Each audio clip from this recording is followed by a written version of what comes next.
Hi hello నమస్తే welcome to Vihari.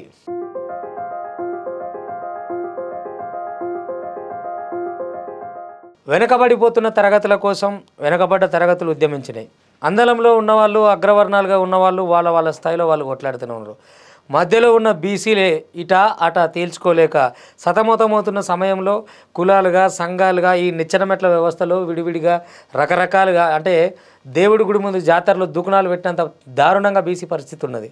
బీసీలే ఎందుకు ఇట్లా విచ్ఛిన్నమవుతారు, అది ఎందుకు తెలుసుకోలేకపోతున్నారు అనేది ఒక పెద్ద ప్రశ్నార్థకంగా మారినటువంటి సమయం ఇది. ఇటువంటి సమయంలో సందర్భంలో మన మేకపోతుల నరేందర్ అన్న బీసీ తెలంగాణ రాష్ట్ర సంక్షేమ సంఘంగా ఆయన బయలుదేరారు. ఇక ముందు పాదయాత్ర కూడా చేయబోతున్నారు. బీసీల్లో చట్టసభల్లో బీసీల వాటా ఏంటని గట్టిగా నిలదీస్తేందుకు ముందుకొచ్చిన నరేందర్ అన్నను ఆహ్వానిస్తూ, అన్న నమస్తే. నమస్తే అన్న, చాలా ఏళ్ళుగా ఒక ఉమ్మడి రాష్ట్రంగా ఉన్నప్పటి నుంచి నాటి సాయుధ పోరాటం నుంచి అయినా బీసీల్లో అవగాహన ఉండి లోబడ్డారా లేక లోబడుతున్నారా? బీసీల్లో అవగాహన ఎక్కువ ఉన్నది. వాస్తవానికి చాలామంది అనుకునేది ఏంటంటే బీసీల్లో అవగాహన లేదనుకుంటారు. బీసీలో అవగాహన ఎక్కువ ఉన్నది. మీకు స్వాతంత్ర పోరాటంలో కానివ్వండి, సాయుధ పోరాటంలో కానివ్వండి, నిన్న జరిగిన తెలంగాణ పోరాటంలో కానివ్వండి, బీసీలదే క్రియాశీలక పాత్ర.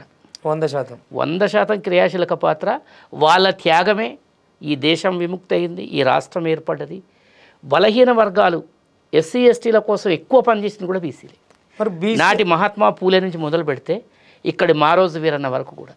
అవును, మారోజు వీరన్న మహనీయులను లెక్కేసుకొస్తే ఒక్కో కులంలో ఎంతమంది వస్తారు, ఎట్లా వస్తారు, వీరోచిత పోరాటంలో ఎవరున్నారు? ఇప్పుడు ఒక మాట వస్తుందన్న నాకు, సాయుధ పోరాటం అంటే, సాయుధ పోరాటం అనగానే అమరవీరులు అనగానే ముందు వరుసలో అగ్రవర్ణాలే ముందుని పడతాయి. ఫస్ట్ ఎక్కినోడు వాడేనా, తొక్కమన్నది వాడేనా, తొక్కిస్తున్న కార్యక్రమంలో ముందున్నది వాడేనా? చనిపోయింది బీసీలు. మెజారిటీగా ఉన్న బీసీలు నాటి పోరాటం నుంచి, అంటే వాళ్ళ అమరత్వం దగ్గర నుంచి నేటి వరకు కూడా రాజ్యంలో ఉండకపోవడానికి, రాజ్యాధికారానికి రాకపోవడానికి గల ప్రధాన కారణం నరేందర్ అన్న ఏం చెప్తాడు?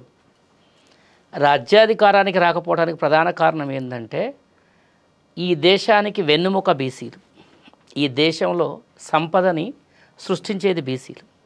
ప్రతి పార్టీకి క్యాడర్ బీసీలు, ప్రతి పార్టీ జెండా మోసేది బీసీలు. ఆ పార్టీల మనుగడ కోసం, ఆ పార్టీలను ఎప్పటికప్పుడు బతికించడం కోసం, లైవ్లో ఉండటం కోసం ఈ అన్నదమ్ముల మధ్య బీసీలే ఒకరి మీద ఒకరు కత్తులు దూసుకున్నారు తప్ప వాళ్ళ యాజమాన్యాల మీద మాత్రం కత్తులు తీయలేదు. అంటే విశ్వాస పాత్రులుగా త్యాగానికి ముందుండి పనిచేసే వాళ్ళు బీసీలు. విశ్వాసం పేరు మీద బానిసలు గుంచిరు అంటాను. బానిసలు కాదు, వాళ్ళు అనుకున్నారు అది బానిసలని. ఇప్పుడు డాక్టర్ అంబేద్కర్ ఏం చెప్తాడంటే, ఈ దేశంలో పోరాటం చేయటం అనేది బానిసకు నువ్వు బానిసమని చెప్పురా, వాడే తిరగబడతారని చెప్తాడు. ఇక్కడ వీళ్ళకి అనుభవంలోకి వచ్చింది. అయితే మధ్యలో బీసీ ఉద్యమానికి కొన్ని అవాంతరాలు వచ్చినాయి. తెలంగాణ ఉద్యమం కావచ్చు, స్వాతంత్ర పోరాటం కావచ్చు, సాయుధ పోరాటం కావచ్చు, ఇవన్నీ అయిపోయినాయి. ఇప్పుడు ఏమి లేవు. ఇక ఓన్లీ బీసీల ఎజెండానే ఉంది ఈ దేశంలో.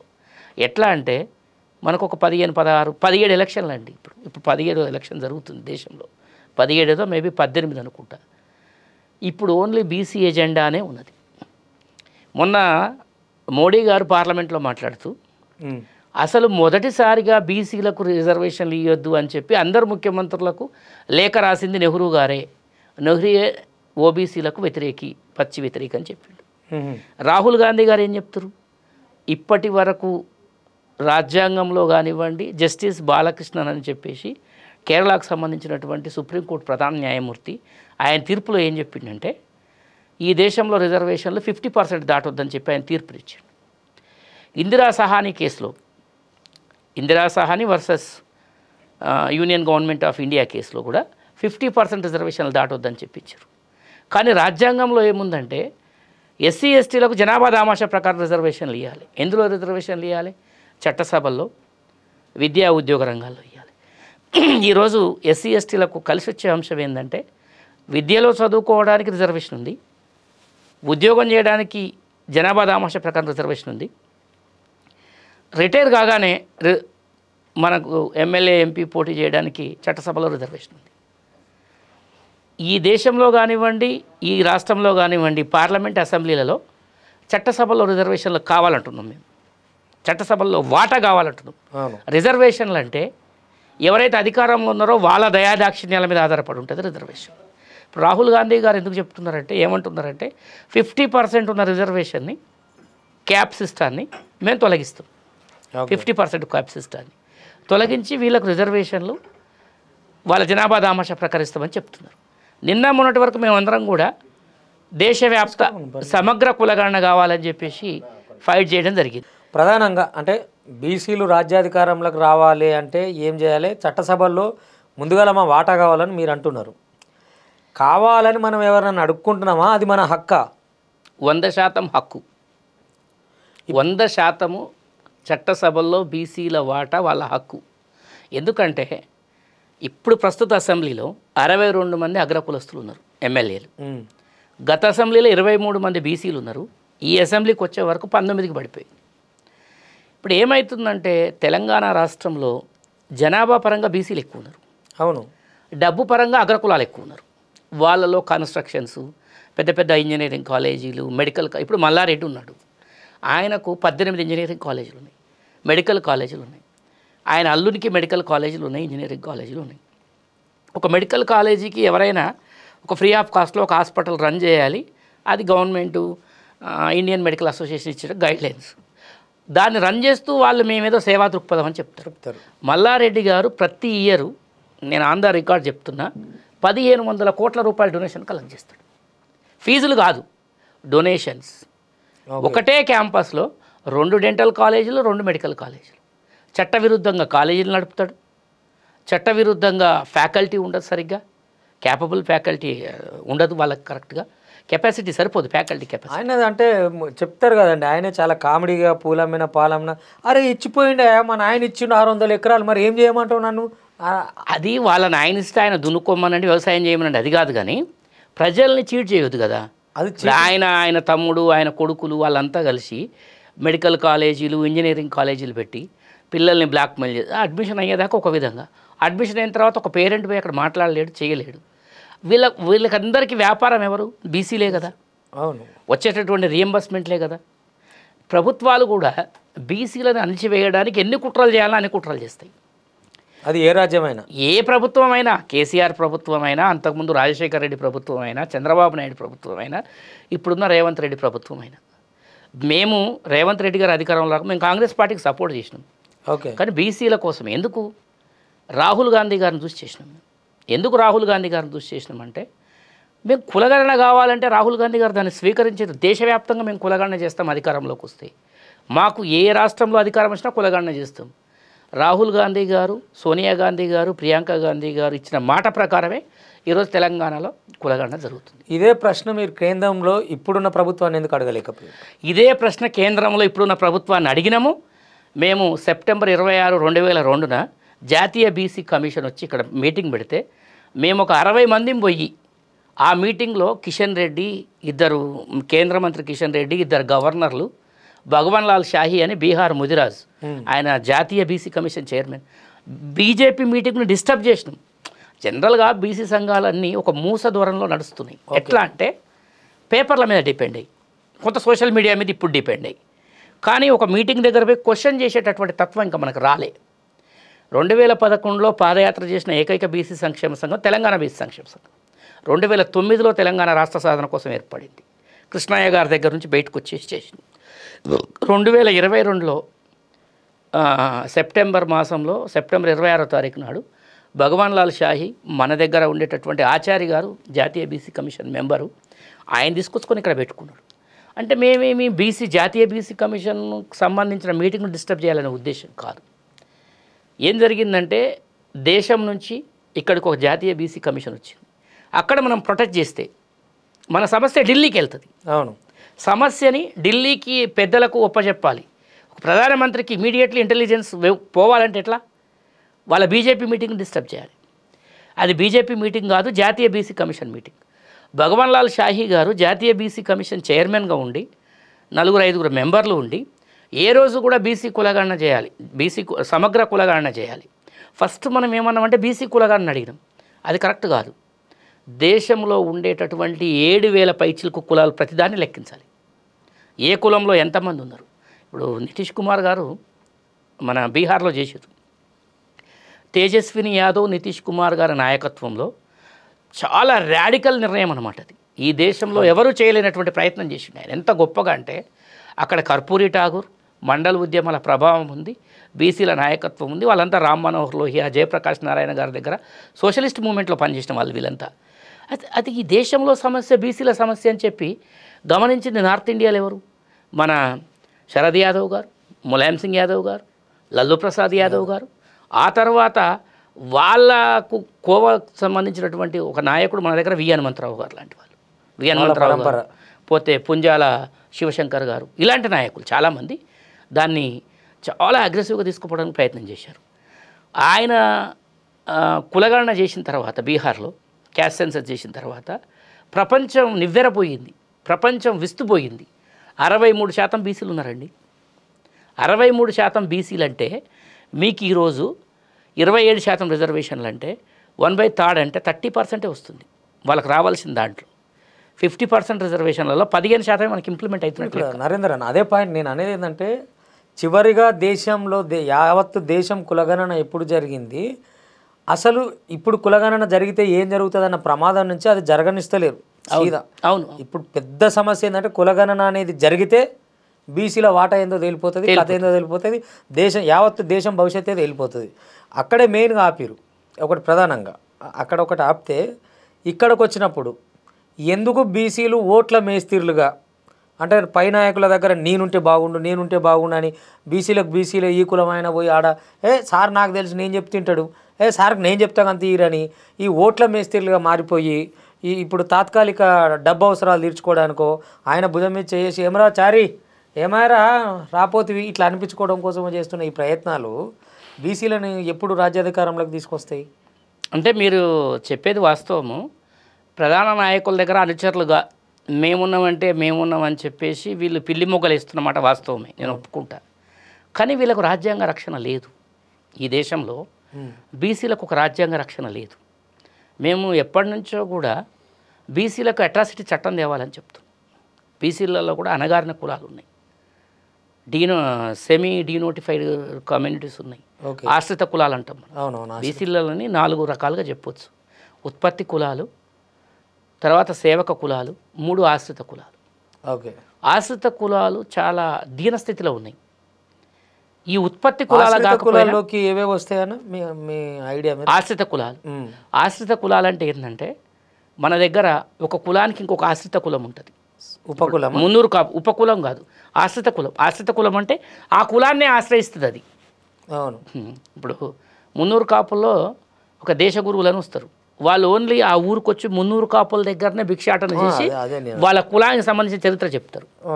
గౌడ్లకు జట్టి గౌడ్లని వస్తారు, వాళ్ళు కూడా అంతే. యాదవులకు కూడా అట్లే, ముదిరాజులకు కూడా అట్లనే. వీళ్ళు ఆశ్రిత కులం.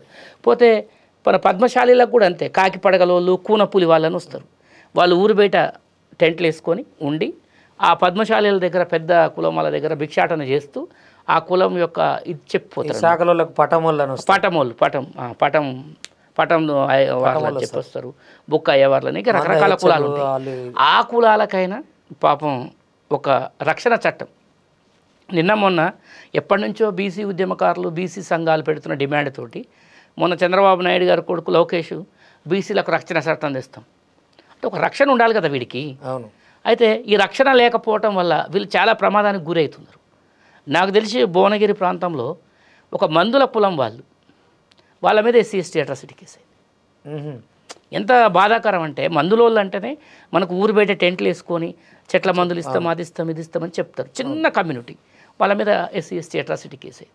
ముఖ్యంగా మందుల కులం వాళ్ళని ఊరు బయట ఉంటే ఊళ్ళో ఎవడైనా దొంగతనం చేస్తే వీళ్ళని పట్టుకొని పోవటం, మీరేరా ఈ కారణం ఊరు బయట ఉన్నారు, మీరే చేసిరని చెప్పి పోలీసు వాళ్ళు హింస పెట్టడం.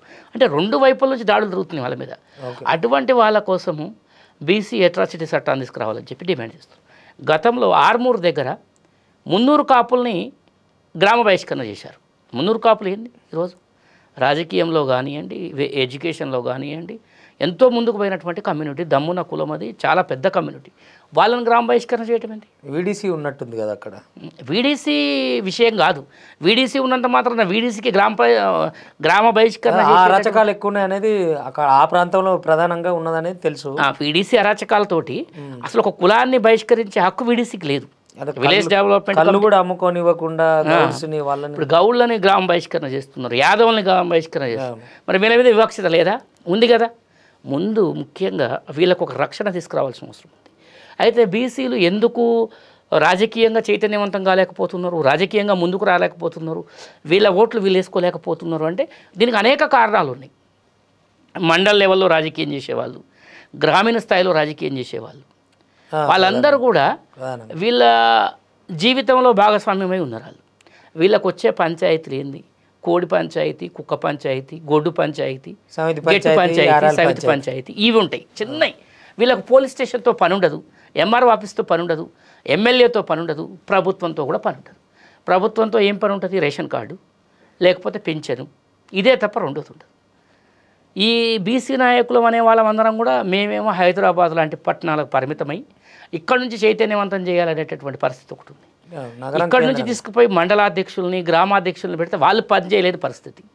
పోలీస్ స్టేషన్లో ఉండే ఎస్హెచ్ఓ మన వాళ్ళ మాట వినడు, రెడ్డి చెప్తేనే ఉంటాడు, అతను ఒక వెలమ చెప్తేనే వింటాడు, లేదంటే ఒక వలస వచ్చిన కమ్మాయన చెప్తుంటాడు, లేకుంటే ఒక కోమట ఆయన చెప్తుంటాడు తప్ప మనం చెప్తున్నాడు. ఎందుకంటే ఆయనకు ఎట్లా మర్యాద చేయాలో వాళ్ళకెరక, మనకు తెలియదు కదా. మన అది తరాల నుంచి ఇంజెక్ట్ చేయబడి తరాల నుంచి ఉంది, వాళ్ళ దగ్గరికి పోతేనే పని అయిద్దని. మన వాళ్ళు కూడా వాళ్ళని ఆశ్రయిస్తారు, ఆ పాటేలా ఇట్లా అయింది ఇది చేయని. ఆయన ఏం జూలుం చేస్తారంటే లాస్ట్కు నేను చెప్పినోనికే నువ్వు ఓటు వేయాలి అంటాడు. మనం పోయి చెప్తే వీళ్ళకు మనము ఒక కాన్ఫిడెన్స్ ఇవ్వలేకపోతున్నాం. అయ్యో రేపు ఏదైనా మంచి అయినా చెడైనా ఆయన వస్తాడు, నరేందర్ అన్న అంటే ఆయన వచ్చి వీళ్ళకే ఓటే అని చెప్పిన అనుకో, ఆయనకేదో ఉన్నట్టున్నది లేకపోతే అట్లా ఉంటుంది. అయితే అది గ్రామీణ వ్యవస్థ నుంచి కూడా ఫస్ట్ నుంచి కూడా ఒక నిర్మితమై చేసుకుంటూ వచ్చారు వాళ్ళు.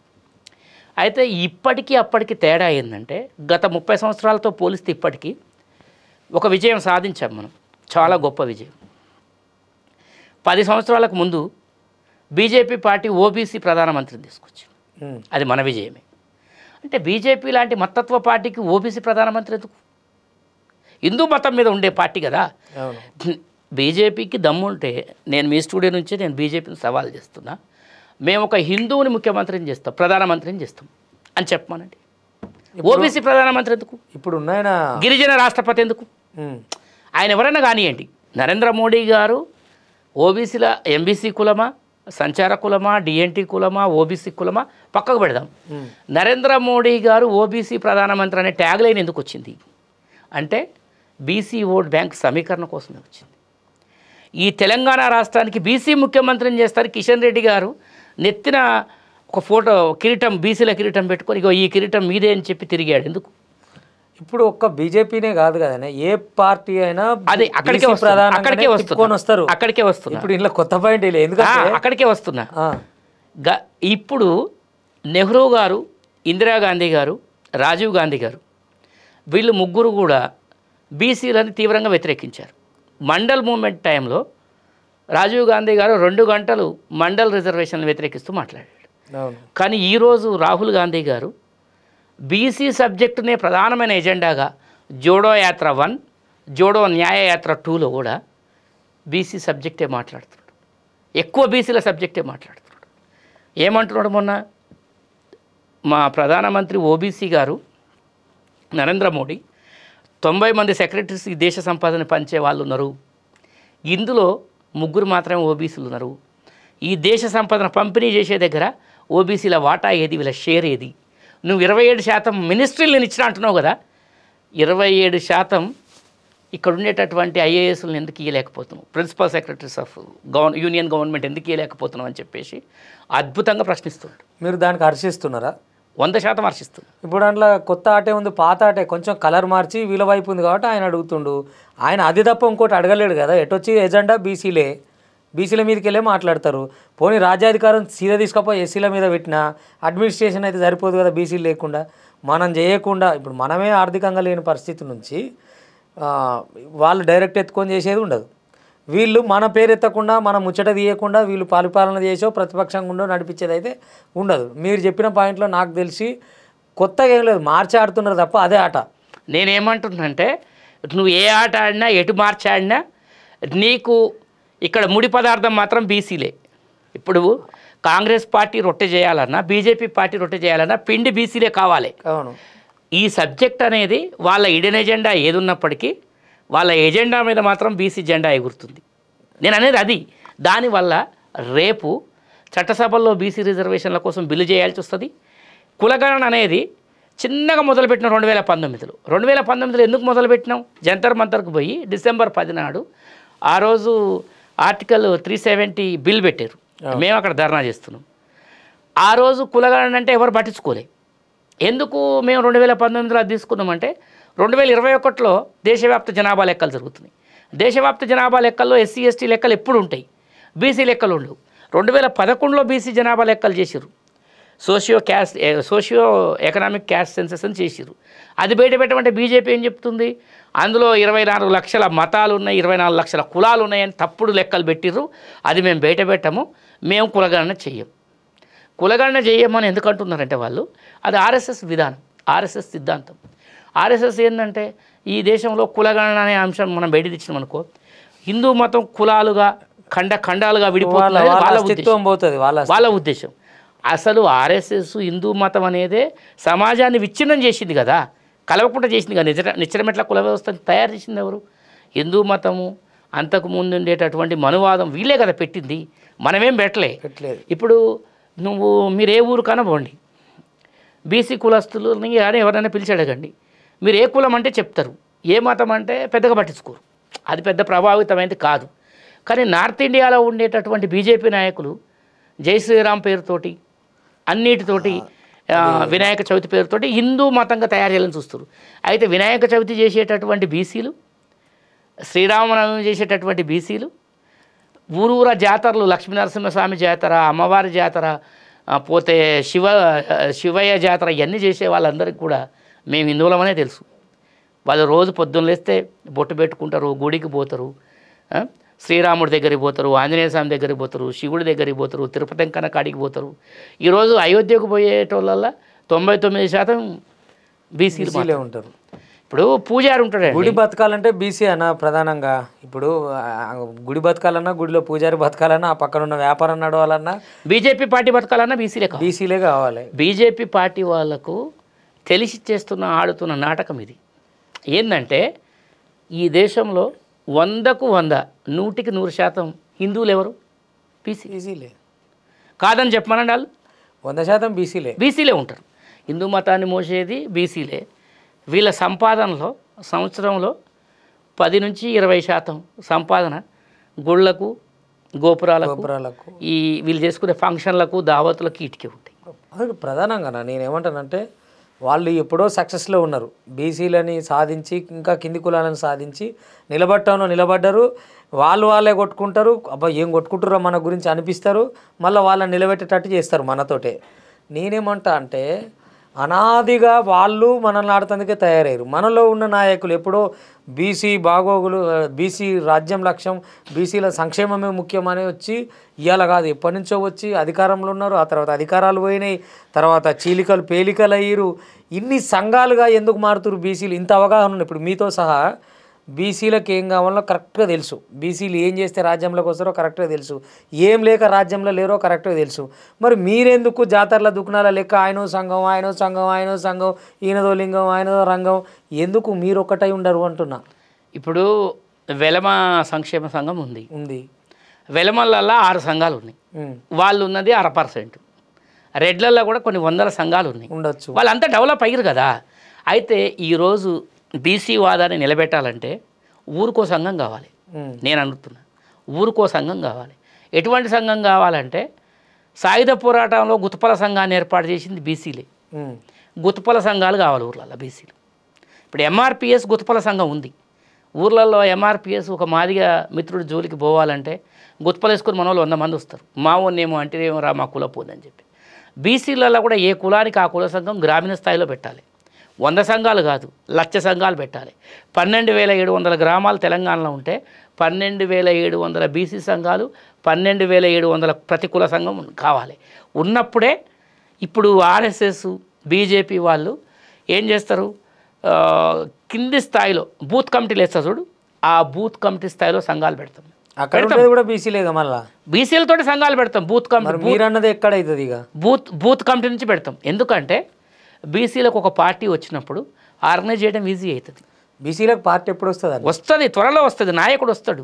ఎప్పుడు నాయకుడు వస్తాడు? మీరు ఆల్రెడీ ప్రధాన నాయకుడు ఆర్ కృష్ణయ్య నుంచి విడిపోయారు, ఆయన కింద జాతుల శ్రీనివాస్ విడిపోయిండు, మళ్ళీ మీరు అయ్యిండ్రు, ఇంకా చాలామంది ఉన్నారు, కొత్తకొండల శ్రీలక్ష్మి, వాళ్ళు వీళ్ళు ఇట్లాంటి వాళ్ళు పేర్లు చెప్పుకుంటూ పోతే లెక్కకు కూడా దొరకరు. ఉన్నారు, 1000 మంది ఉన్నారు, 1000 మంది నాయకులు. మరి ఇన్ని 5000 మంది నాయకులు ఎప్పుడైతుంది? కృష్ణయ్య గారి నుంచి మేము విడిపోయినాము అంటే తెలంగాణ కోసం తప్ప.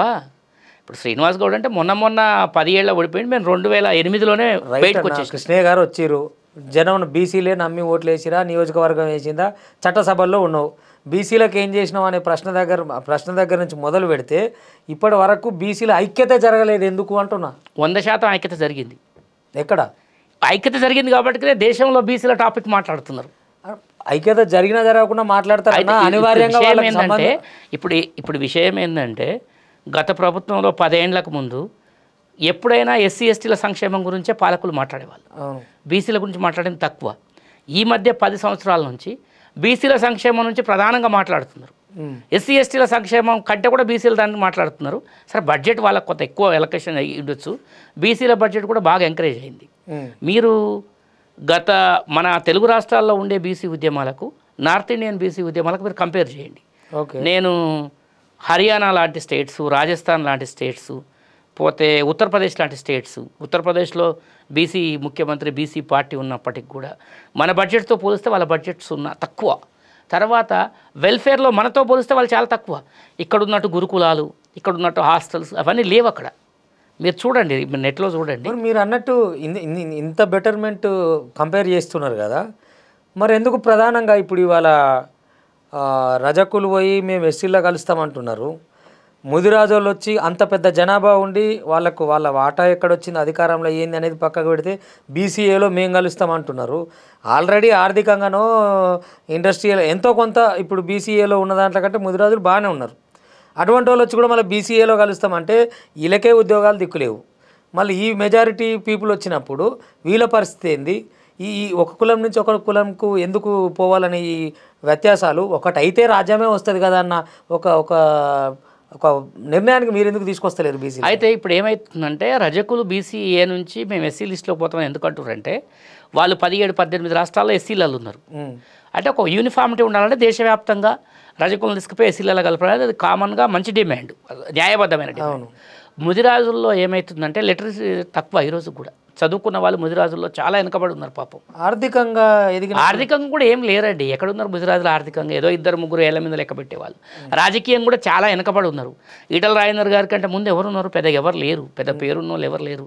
ఇంతకుముందు ఆయన బాలకృష్ణయ్య సార్ అని వనపర్తిలో ఉండేది, కేవల్ కిషన్ గారు, వాళ్ళంతా ఉండేది కానీ తక్కువ. ఎప్పుడు 2-3 అంతకంటే ఎక్కువ లేరు. అయితే వాళ్ళలో లిటరసీ రేట్ అయితే ఇప్పటికి బాగా తక్కువ ఉంది, చాలా తక్కువ ఉంది. మేము దాంట్లోకి వస్తే విద్యాపరంగా, ఉద్యోగపరంగా మాకు రిజర్వేషన్లు రావాలి అనేటటువంటిది జస్టిస్ దాల్వా సుబ్రహ్మణ్యం కమిషన్ దగ్గర నుంచి కూడా కొట్లాడుతున్నారు వాళ్ళు. కాసాని జ్ఞానేశ్వరాన్ని అప్పుడు కొట్లాడి ఏ గ్రూప్లో కొంతకాలం పెట్టించిండు. ఏ గ్రూప్లో పెట్టించిన క్రమంలో గంగపుత్రులు కానివ్వండి, మన ఒడ్డెర్లు కానివ్వండి, రజకులు, నాయి బ్రాహ్మణులు, ఇంత పెద్ద కమ్యూనిటీ, అంటే చాలా పెద్ద కమ్యూనిటీ కదా పాపులేషన్, వీళ్ళు వస్తే మాకు అన్యాయం జరుగుతుందని వాళ్ళు రివర్స్ పోరాటం చేస్తారు. అయితే ఈ ఏబిసిడి వర్గీకరణ అనేది మనకు ఇప్పుడు జస్టిస్ రోహిణి కమిషన్ వేశారు. దేశవ్యాప్తంగా కూడా ఏబిసిడి చేయాలనేది జస్టిస్ రోహిణి కమిషన్ పరిశీలనలో ఉంది. దాదాపు కమిటీ రిపోర్ట్ పూర్తి కావాల్సి, దాన్ని స్వాగతిస్తున్నాం. ఇప్పుడు బీసీలుగా మనకు ఈ రిజర్వేషన్ కావాలి, ఏ గ్రూప్లో ఉండాలి, బి గ్రూప్లో ఉండాలి, చిన్న విషయం అది. ఒక పెద్ద డిమాండ్ కాదన్న. అంతర్గతంగా బీసీల్లో సమసిపోవాల్సిందే ఇది. మీరు చిన్నదంటారు, అంతా ఈక్వాలిటీ అని వస్తే రాజ్యమే వస్తుంది కదా. ప్రధానంగా ఈక్వాలిటీగా మీరు అన్నది కరెక్టే. ఈక్వాలిటీగా ఏ కమ్యూనిటీలో ఉండదు. ఎందుకంటే మీరు ఎస్టీలు చూసుకుంటే 39 జాతులు ఉంటాయి, ఎస్సీలు చూసుకుంటే 59 కులాలు ఉంటాయి. మీరు చూడండి అక్కడ కూడా 3-4. ఇప్పుడు ఎస్సీలలో మాలమాదిగల పంచాయతీ ఉంటుంది, తర్వాత ఎస్టీలలో లంబాడ, కోయ వీళ్ళే ఉంటారు. పాపం చెంచులు అయితే అడ్రస్సే లేరు, మీకు తెలుసు కదా. బీసీలలో కూడా ఈ శ్రామిక కులాల్లో, వృత్తి కులాల వాళ్ళు ఎవరున్నారో బి గ్రూప్లో వాళ్ళంతా కూడా బాగా ఎడ్యుకేటెడ్స్ ఉంటారు, బాగా చదువుకుంటారు, ప్రతి ఒక్కరిని బడికి పంపుతారు. ఏ గ్రూప్ చాలా బెటర్ మీకు ఎస్సీ ఎస్టీల కంటే కూడా. ఏ గ్రూప్లో రిజర్వేషన్ తీసుకోవడంలో మీరు ఏ గ్రూప్లో ఉండేటటువంటి వాళ్ళకి ఎక్కువ మందికి జాబులు వస్తాయి. అందుకనే ఏ గ్రూప్కు పోతే మనకు చాలామందికి అవకాశాలు ఎక్కువ ఉంటాయి కాబట్టి ఏ గ్రూప్కి పోతారు. అదే బి గ్రూప్ రమ్మనండి ఎవడు రాడు. సి గ్రూప్ అంటేనేమో అది కన్వర్టెడ్ క్రిస్టియన్, చిన్నది 1%, పెద్ద విషయం కాదు. మళ్ళీ డి గ్రూప్కి పోతే కూడా అక్కడ కూడా వాళ్ళు కూడా మళ్ళీ రాజకీయంగానే ఉన్నారు కదా, మొత్తం రాజకీయంగా ఉన్నారు. బీసీల్లో ఉండే రిజర్వేషన్లు ఏంటంటే మనకు స్టేట్ వైడ్గా 25% ఇంప్లిమెంటేషన్, 25% స్టేట్ వైడ్, సెంట్రల్లో 27%. ఇంప్లిమెంటేషన్కి వచ్చేసరికి అది 14, 13, తక్కువ, బాగా తక్కువ రిజర్వేషన్. ఉన్న రిజర్వేషన్ ఉన్నట్టు కాదు. ఇప్పుడు మనకు కావాల్సింది ఏంటంటే, మన పంచాయతీ ఏంటంటే, రేపు పెట్టిన పాదయాత్రది కులగణన చేస్తున్నారు, సంతోషం. రాహుల్ గాంధీ గారితో జోడో యాత్రలో పాపం కాంగ్రెస్ పార్టీ వాళ్ళు పీసీసీ నాకు అవకాశం ఇచ్చింది, నేను కూడా మాట్లాడినా. చట్టసభలో బీసీల వాటా రాహుల్ గాంధీ గారు ఏమంటున్నారు, విద్యా ఉద్యోగ రంగాల్లో 50% క్యాప్ తీసేసి 75% వరకు కూడా మనం రిజర్వేషన్కి వెళ్దామంటున్నారు. ఇప్పుడు ఈడబ్ల్యూఎస్ రిజర్వేషన్ వచ్చింది, వాళ్లకు కులానికి పరిమితం చేసింది ఈడబ్ల్యూఎస్ అనేది. అసలు కులానికి పరిమితం చేయకూడదు ఆ సబ్జెక్టు. ఆర్థికంగా వెనకబడ్డవాళ్ళు, ఆర్థికంగా వెనకబడ్డవాడు ఎస్సీలలో ఉంటాడు, ఎస్టీలలో ఉంటాడు, ఓబీసీలలో ఉంటాడు, మైనార్టీలు ఉంటాడు, అగ్రకులాల్లో కూడా ఉంటాడు. అంటే ఎవడు పేదరికం ఏమనుకుంటే వానికి రిజర్వేషన్ ఇవ్వాలి. కానీ 4-5 కులాలకు పరిమితం చేయడం వల్ల విపరీతంగా కొట్టుకొని పోతున్నారు వాళ్ళు. అంటే బీజేపీ కుట్ర ఇది. అంటే ఎంతసేపు కూడా అగ్రకులాలకే వాళ్ళు ఊడిగం చేయాలి అనేటటువంటిది బీజేపీ సిద్ధాంతం. ఆ సందర్భంలో మా అందరి డిమాండ్ ఏంటంటే, ఆర్థికంగా ఎవరు వెనకబడి ఉన్నా కామన్ పీపుల్ ఇండియన్ సిటిజన్ అయి ఉండి తన ఆర్థిక పరిస్థితి బాగలేకపోతే ఆర్థికంగా వెనకబడే రిజర్వేషన్లో 10%లో వాటా కల్పించాలి. నిన్న కూడా మధ్యప్రదేశ్ కోర్టు దాని మీద క్వశ్చన్ చేసింది కేంద్ర ప్రభుత్వాన్ని. ఆర్థికంగా వెనకబడే వాళ్ళంటే అందరు కదా, దానికి కులం ఉండదు కదా. బీసీ, ఓబీసీ అంటే అదర్ బ్యాక్వర్డ్ క్లాసెస్. ఇది ఒక యూనిఫార్మిటీ ఉంటుంది, ఇది ఒక సెక్షన్, దీనికి ఒక కులాల లిస్ట్ ఉంది. ఆ లిస్ట్ ప్రకారం మీరు ఇవ్వాలి రిజర్వేషన్. ఎస్సీలు అంటే ఏ రాష్ట్రానికి ఆ రాష్ట్రానికి ఒక సెక్షన్ లాగా ఉంటుంది, ఒక షెడ్యూల్ క్యాస్ట్, షెడ్యూల్ వరుస క్రమంలో ఉంటుంది. ఎస్టీ అంటే షెడ్యూల్ ట్రైబ్, ఓబీసీ అంటే ఒక యూనిఫార్మిటీ ఉంటుంది, వీళ్ళకి ఇవ్వాలి. దానికి ఎక్కడిది యూనిఫామ్? క్యాస్ట్ అనేటటువంటి స్పెసిఫిక్ అర్థం ఎక్కడుంది? ఈడబ్ల్యూఎస్లో ఎక్కడుంది? లేదు కదా. కులగణన విషయానికి వచ్చేసరికి ఈ మధ్య కాలంలో బీజేపీ వాళ్ళు, మన దగ్గర ఒక ఆయన ఉన్నాడు రిటైర్డ్ ఐఏఎస్, ఆడో తలక మాసినోడు, జయప్రకాష్ నారాయణ అని, ఆయన ఒక స్వయం ప్రకటిత మేధావి, ఐఏఎస్ అయ్యిండు. ఆ ఎన్టీ రామారావు కమ్మ పిచ్చోడు, బాగా కమ్మ కులం అంటే విపరీతమైన అభిమానం ఆయనకు, కులవాది. లోక్సత్తా పెట్టి కూడా కమ్మ సత్తా చేసిండాడు. ఎంత పనికి మాలినోడు అంటే అంత వెదవని, అంత దద్దమ్మని నేను ఎక్కడ చూడలేదు. ఎందుకు అంత అన్యాయం జరిగిందా మీకు ఆయన వల్ల? అవును, ఈ కులగణన దేశానికి ద్రోహం అంటాడు, కమ్మోళ్ళు కూడా దేశ ద్రోహులు. ఏం చేస్తాం? రామోజీరావు ఆస్తుల మీద మాట్లాడమని దమ్ముంటే. ఇప్పుడు రామోజీరావు గారు అందరిని దోపిడీ చేసిండు కదా, పచ్చళ్ళు అమ్ముకునే కాంచి ఆయన ప్రపంచాన్ని అమ్మే కాడికి వచ్చిండు. ఓకే, రామోజీరావు ఆస్తుల మీద మాట్లాడమని దమ్ముంటే జయప్రకాష్ నారాయణకి ఎక్కడి నుంచి నేను సవాల్ విసురుతున్నా. చేతగాని మాటలు మాట్లాడొద్దు జయప్రకాష్ నారాయణ గారు. ఈ దేశంలో వెల్ఫేర్ వద్దంటాడు. వెల్ఫేర్ వద్దంటే మనం నువ్వు ఐఏఎస్ చదువు, ఆయన వద్దంటే ఆగిపోతుంది. ఆయన ఒక్కడంటే అసలు ఎందుకు వ్యతిరేకిస్తావు నువ్వు అంటున్నా? రైట్ ఉంది, మాట్లాడతాడు. ఎట్లా మాట్లాడతాడు? ఇప్పుడు నువ్వు ఆయన మీద, నేను కూడా ఆస్తులు జాతీయం చేయాలంటే చేయమనండి. మరి చేయమనే కదా. కమ్మల ఆస్తులు, రెడ్ల ఆస్తులు, బీసీల ఆస్తులు, అందరి ఆస్తులు ఒక దగ్గర వేసి ఈ దేశంలో ఎంతమంది జనాలు అప్పు ఆస్తి 2 సమానంగా పంచండి దేశ ప్రజలకు. అంతే కదా, పంచాలి. భూములు జాతీయం చేయమనే కదా డాక్టర్ బాబాసాహెబ్ అంబేద్కర్ చెప్పిండు. జయప్రకాష్ నారాయణ ఏం చెప్తుండు? రేషన్ కార్డు ఇవ్వద్దు, ఫ్రీ బస్ ఇవ్వద్దు, స్కాలర్షిప్. ఆయన ఎవరే ఇప్పుడు? ఈ రాష్ట్ర ముఖ్యమంత్రి లేకపోతే ఆ రాష్ట్ర ముఖ్యమంత్రి? ఆయన ఒక మేధావి ముసుగులో ఒక వాదాన్ని లేపుతున్నాడండి. ఇప్పుడు ఒక దొంగలు ఎట్టుంటారంటే, ఇప్పుడు ఆయనకి ఏంటంటే మోడీకి తొత్తు ఆయన, రామోజీరావుకు మైక్ ఆయన. రామోజీరావు ఏదో నెలకింతని ఇస్తే బతికెటోడు అనమాట. జాబ్ రిజైన్ చేసినాక పెన్షన్ ఏదో వస్తుంది, రామోజీరావు ప్రమోట్ చేస్తుండే ఆయన్ని. అయితే ఆయన ఏం చేస్తాడు? పొద్దున లేస్తే బీసీలకు వ్యతిరేకం, ఎస్సీ ఎస్టీల జోలికి పోడు. ఎస్సీ ఎస్టీ అట్రాసిటీ కేసు అవుతుంది కదా, బీసీల జోలికి వస్తుంది. ఎందుకంటే వీళ్ళు బుక్యానికి ఉన్నారు కదా. బీసీలు అంటే ఏంటంటే పాపం వీళ్ళకు తాడు బొంగరం లేదు, రాజ్యాంగ రక్షణ లేదు, ఎవడు పడితే వాడు బీసీల మీద విష ప్రయోగాలు చేయడం. అందుకనే నేను పాలకులను డిమాండ్ చేసేది ఏంటంటే బీసీ అట్రాసిటీ చట్టం తీసుకురావాలి. ఎవడు పడితే వాడి నుంచి మాట్లాడటానికి వీల్లేదు. గతంలో కేసీఆర్ కొండమంగళోడు అనటం, పిచ్చకుంట్లోడు అనటం, ఏది పడితే అది మాట్లాడటం, పింజారోడు అనటం. ఈ కులాలకు రక్షణ లేదా?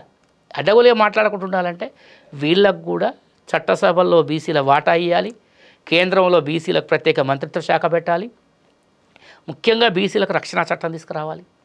బీసీలకు రక్షణ చట్టం వచ్చినప్పుడు ఏమవుతుందంటే వీళ్ళ మీద దాడులు జరగకుండా ఆపుతుంది, వీళ్ళ మీద ఇంకోళ్ళు కేసులు పెట్టకుండా కూడా ఆపుతుంది. ఈరోజు వికలాంగులు కూడా తీసుకొచ్చారు కదా. సంఘం యొక్క ప్రధాన ఎజెండా అదేనా? మా సంఘం యొక్క ప్రధాన ఎజెండా బీసీ సంక్షేమం.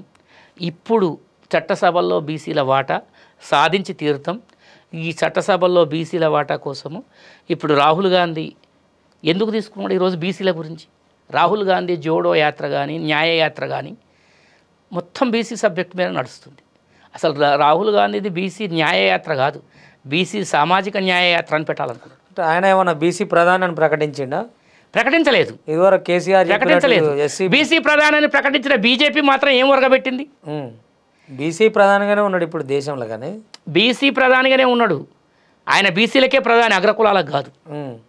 నరేంద్ర మోడీ గారు ఇప్పుడు ఏమంటుందండి, ఇప్పుడు మన్మోహన్ సింగ్ గారు ప్రధానమంత్రి అయ్యారు, భారతీయ ప్రధానమంత్రి. జవహర్లాల్ నెహ్రూ, భారతదేశ పండిట్ జవహర్లాల్ నెహ్రూ భారతీయ ప్రధానమంత్రి. నరేంద్ర మోడీ బీసీ ప్రధానమంత్రి. ద్రౌపది ముర్ము గిరిజన రాష్ట్రపతి. ఏపీజే అబ్దుల్ కలాం మేము మైనార్టీని రాష్ట్రపతిని చేసినాం. చిన్న పదంగా చూస్తారు వీళ్ళని. అయితే బీసీ ప్రధానమంత్రి, ఒక ఐపీఎస్ అయ్యింది అనుకో దళిత ఐపీఎస్, ఒక బీసీ అయ్యింది అనుకో దళిత.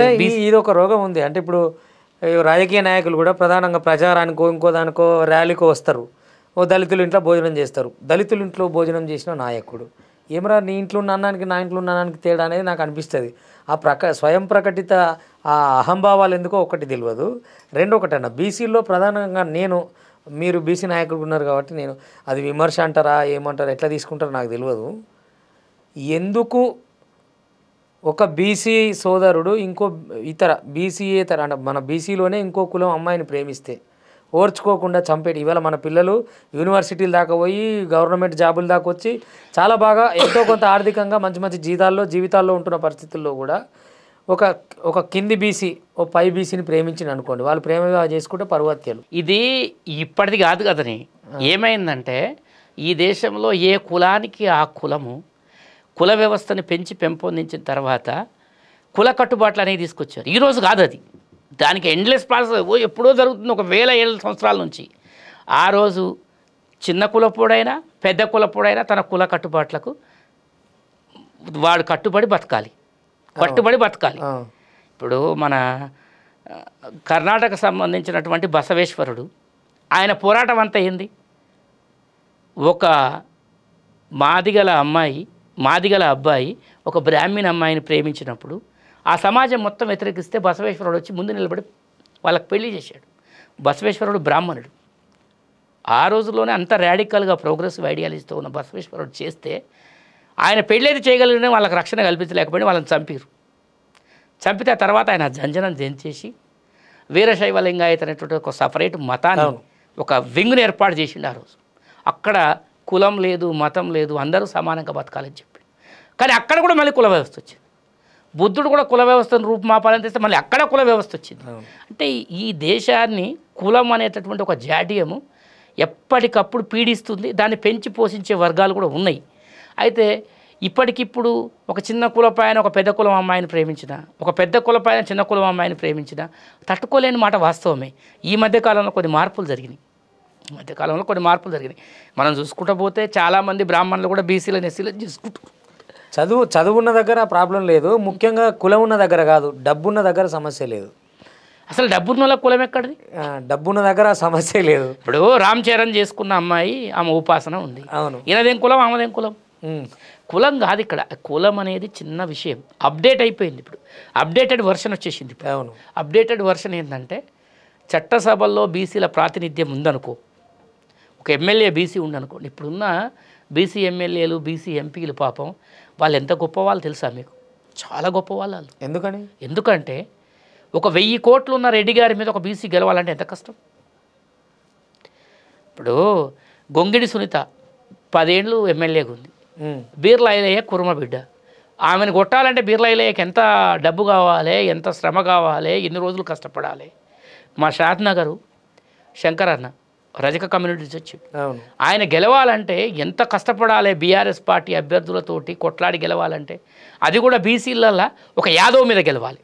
ఆయన గెలవాలంటే జనాన్ని గెలవాలి, ప్రతి నాయకుడిని కాదు. జనాన్ని గెలవడమే కాదు, ఈరోజు డబ్బు కూడా పెట్టాలి. అదే నేను అంటే మీరు బహిర్గతంగా ఏమంటారు, పైసలు కూడా సంపాదించుకొని ఉంటేనే. పైసలు సంపాదించడం అంటే మళ్ళీ అట్లా కూడా జనాన్నే కొట్టాలి. డబ్బులు వచ్చేటటువంటి రంగం మొత్తం మొత్తం అగ్రకులాల చేతిలో ఉంది. అవును, ఇండస్ట్రియల్ కానీ ఈజీగా డబ్బు వచ్చేది ఏంది?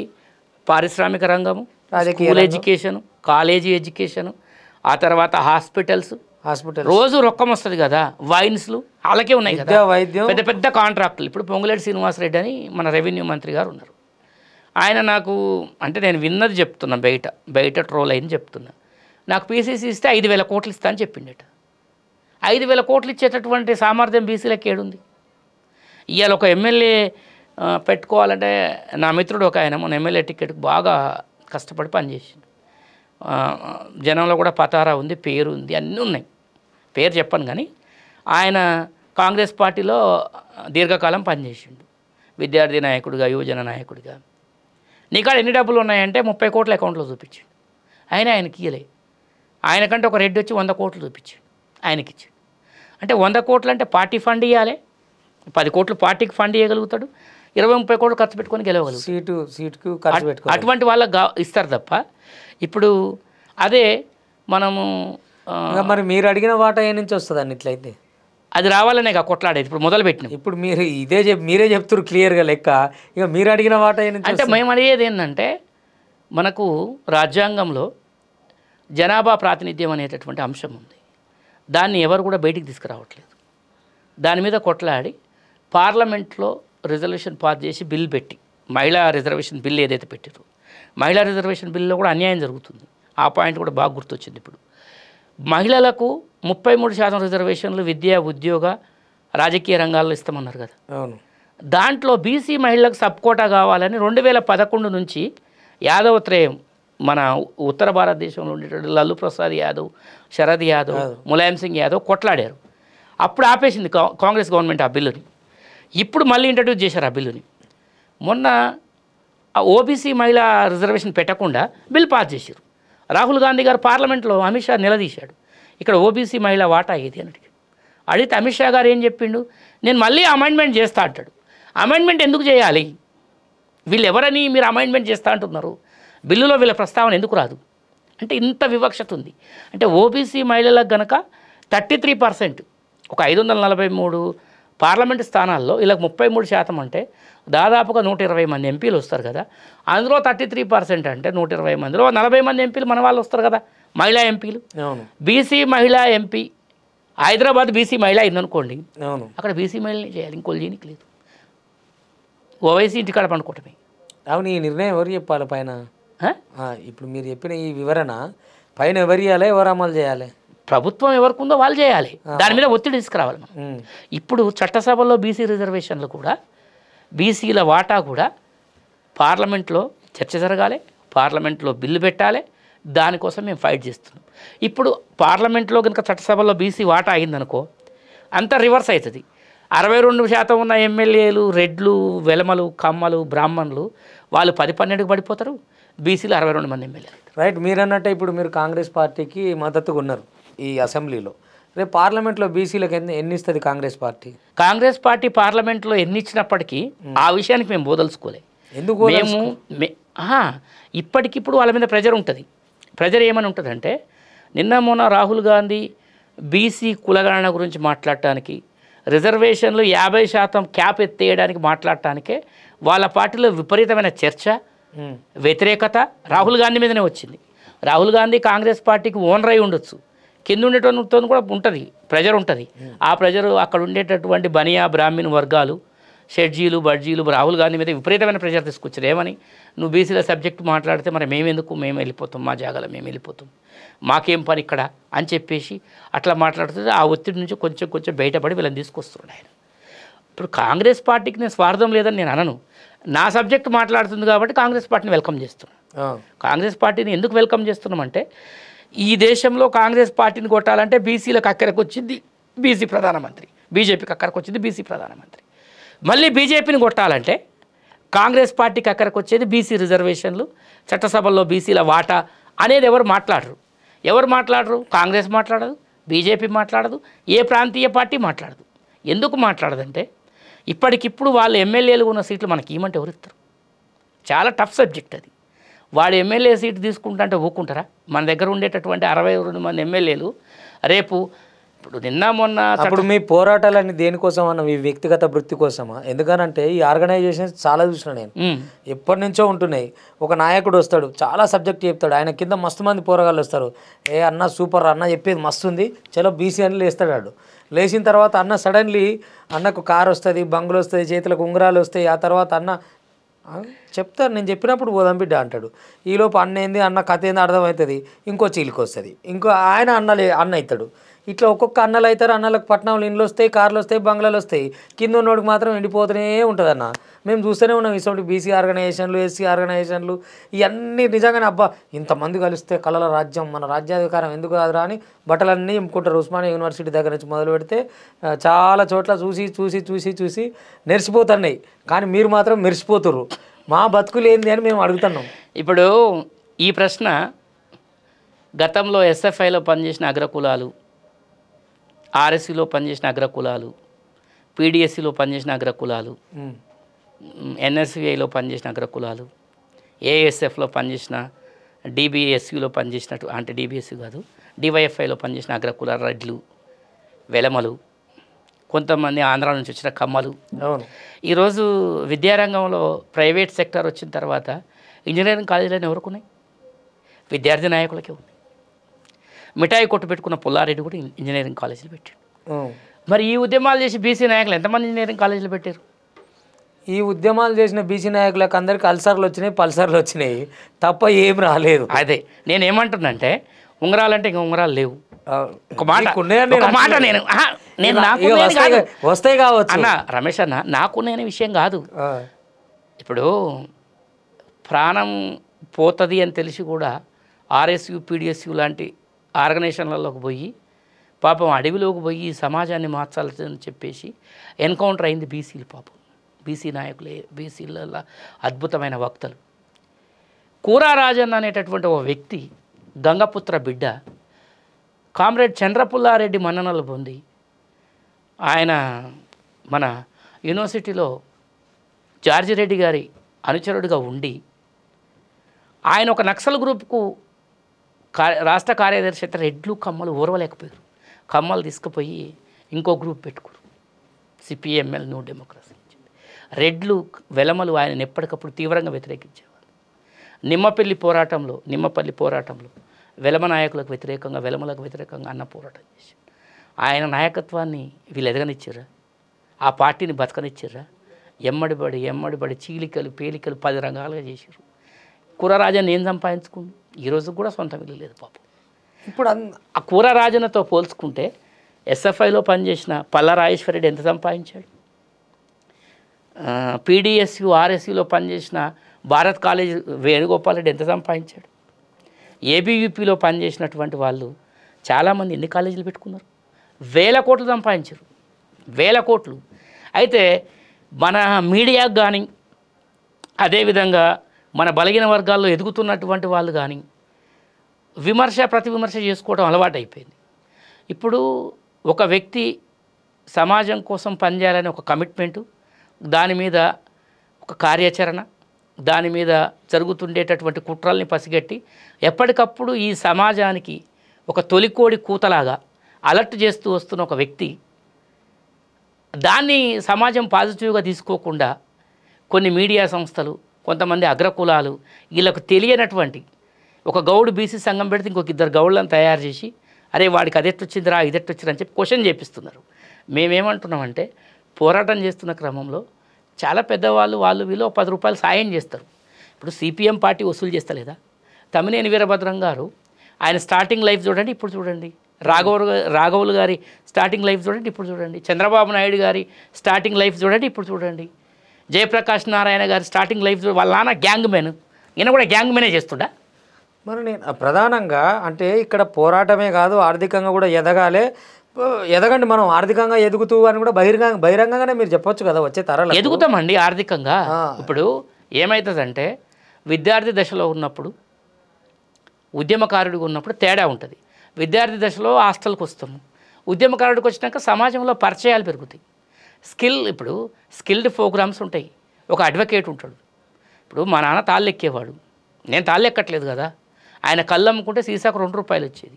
ఇప్పుడు నేనేమి తాళ్ళు ఎక్కట్లేదు కదా, అవును. నేను ఎంసీజీ చేసిన, పీజీ చదువుకున్నా.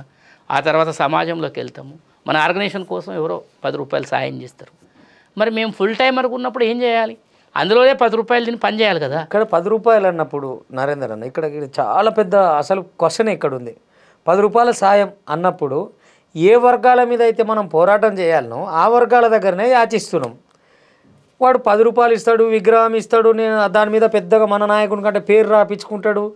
మన ఏదైనా సాయన్న పండుగల సాయన్న విగ్రహం పెట్టాలంటే ఆయన దగ్గర పోవాలి. నేను ఇస్తారా బై చలో విగ్రహమేగా నేను ఇప్పిస్తా అంటాడు. ఐలమ్మ బొమ్మ పెట్టాలంటే ఇంకొని దగ్గరకు పోవాలి. ఐలమ్మ ఎవరు? మళ్ళీ వీళ్ళు కుల పోరాటాలు అంటే కాదు, వీళ్ళు చేసినేమో సమాజ పోరాటాలు. వీళ్ళని కులానికి ఓ నిసిరేసిరు వీళ్ళే. మీ కులంలో వీరుడు ఈయనేరా, మీ కులంలో వీరుడు ఆయనేరా అని కుల పోరాటం చేయాలి. వాళ్ళందరినీ కులానికి గట్టేసి వాళ్ళ బొమ్మలకు వీళ్ళు పైసలు పెట్టేసి వీళ్ళ పేర్లు పెట్టేసుకొని వీళ్ళే ముందు వరుసలో ఉండి మళ్ళీ మీలాంటి నాయకులు మనం నిర్వహించుకోవాలంటే మరి మనకు మీటింగ్ కావాలంటే 10 రూపాయలు సాయం కావాలి కదా అని మళ్ళీ వాని దగ్గరికి పోయి వాని మీద కొట్లాడతామంటే ఆడ దోస్తానే తప్ప. ఇప్పుడు అగ్రకులాల నుంచి ఒక రెడ్డి బిల్డర్ ఉంటాడు, ఆయన 1000 కోట్లు సంపాదిస్తుండు. ఆయన అపార్ట్మెంట్లో ఫ్లాట్లు కొనుక్కునేది ఎవరు? ఆయన ఎవరి మీద వ్యాపారం చేస్తున్నాడు? ఎవరు? రెడ్లకే అమ్ముతున్నాడు ఆయన. మినిమం ఒక రెడ్డి హాస్పిటల్ పెడతాడు. అవును. ఇప్పుడు అపోలో హాస్పిటల్ ప్రతాప్ రెడ్డి పెట్టిండు. అందులో రెడ్లే పోతురా? మినిమం ఉన్నోడే పోతాడు కదా అన్న, లేనోడు వాడి వ్యాపారానికి మనమే కదా, వాడి వ్యాపారం నడవాలంటే మన వాళ్ళే పోవాలి కదా. మరి మన వాళ్ళ కోసం పని చేయాలన్నప్పుడు వాడు కూడా ఇవ్వాలి. అంటే వ్యాపారం చేసేది మన మీద కదా, మన పోరాటానికి సహకరించమని. అయితే మీరు అడిగేది ఇంకొకటి ఏంటంటే, ఐలమ్మ గారి విగ్రహం పెడతానికి ఒక రెడ్డి దగ్గర చందా తెస్తున్నాం, విగ్రహం తెస్తున్నాం అంటున్నాం. మనం పెట్టేది ఐలమ్మ గారి విగ్రహం కాదు కదా, ఐలమ్మ గారి విగ్రహం కదా, ఆరుట్ల కమలాదేవి విగ్రహం పెడతలేం కదా. ఇప్పుడు రేవంత్ రెడ్డి గారు ఈ మధ్య కాలంలో నేను ఒకటి గమనించిన, తెలంగాణ ఉద్యమంలో అత్యవసరంగా ఐలమ్మ గారిని తీసుకురావాల్సి వచ్చింది. అవును. అది కేసీఆర్కి అక్కడ అవసరం వచ్చింది, కోదండరామ్ సార్కి కూడా అక్కడికి వచ్చింది. తప్పదిగా, ఎందుకంటే ఈ వర్గాల ప్రజలు ఉన్నారు కాబట్టి. సర్దార్ సర్వాయి పాపన్న గౌడు ఎప్పుడో రూపుమాపిన ఈ చరిత్రను అనుకున్న వాళ్ళు సడన్గా తీసుకొచ్చి ముందు పెట్టాల్సి వచ్చింది. దొడ్డి కొమరైన సడన్గా తీసుకొచ్చి ముందు పెట్టాల్సి వచ్చింది. కొండా లక్ష్మణ్ బాబూజీని మా తండ్రి లాంటి వాడని ఎత్తుకోవాల్సి వచ్చింది. మరి అంతకుముందు పోరాటం చేసిన చాలామంది ఉన్నారు, వాళ్ళు ఎవరు నాలు ఎందుకు ఎత్తుకోరంటే వాళ్ళలో ఉండేటటువంటి చైతన్యం ఎక్కువైనప్పటికీ పాపులేషన్ తక్కువ. కొండా లక్ష్మణ్ బాబూజీని ఎత్తుకుంటే, నల్లా నరసింహుల్ని ఎత్తుకుంటే పద్మశాలంతా కలిసి వస్తారు. సర్వాయి పాపలను ఎత్తుకుంటే బీసీలలో ఉండేటటువంటి గౌడ సామాజిక వర్గం అంతా వస్తుంది. పండుగల సాయనని ఎత్తుకుంటే ముదిరాజులు వస్తారు. అట్లా సాకలోళ్ళు వస్తారు. మన మున్నూరు కాపులలో రాజారాం సార్ని ఎత్తుకుంటే మాజీ ఫైనాన్స్ మినిస్టర్, ఆయన చాలా గొప్పవాడు, ఆర్మూరు రాజారాం సార్ అంటారు. ఆయన ఎత్తుకుంటే మున్నూరు కాపులంతా వస్తారు. యాదవులు వస్తారు, మండల్ గారిని ఎత్తుకున్నా, దొడ్డి కొమరాయని ఎత్తుకున్నా. ఇట్లా ఎందుకు చేస్తుర్రు వీళ్ళు అంటే, వాళ్ళు ఎప్పటికప్పుడు వాళ్ళకు అడ్జస్టెన్స్ ప్రాబ్లం వస్తుంది. వాళ్ళలో ఉండే చిన్న జనాభా వాళ్ళు. ఇప్పుడు వెలమలు 10 ఊర్లకు ఒక ఇల్లు ఉంటుంది తెలంగాణలో. 10 ఊర్లకు వెలమలు ఒక్కటే ఇల్లు ఉంటుంది.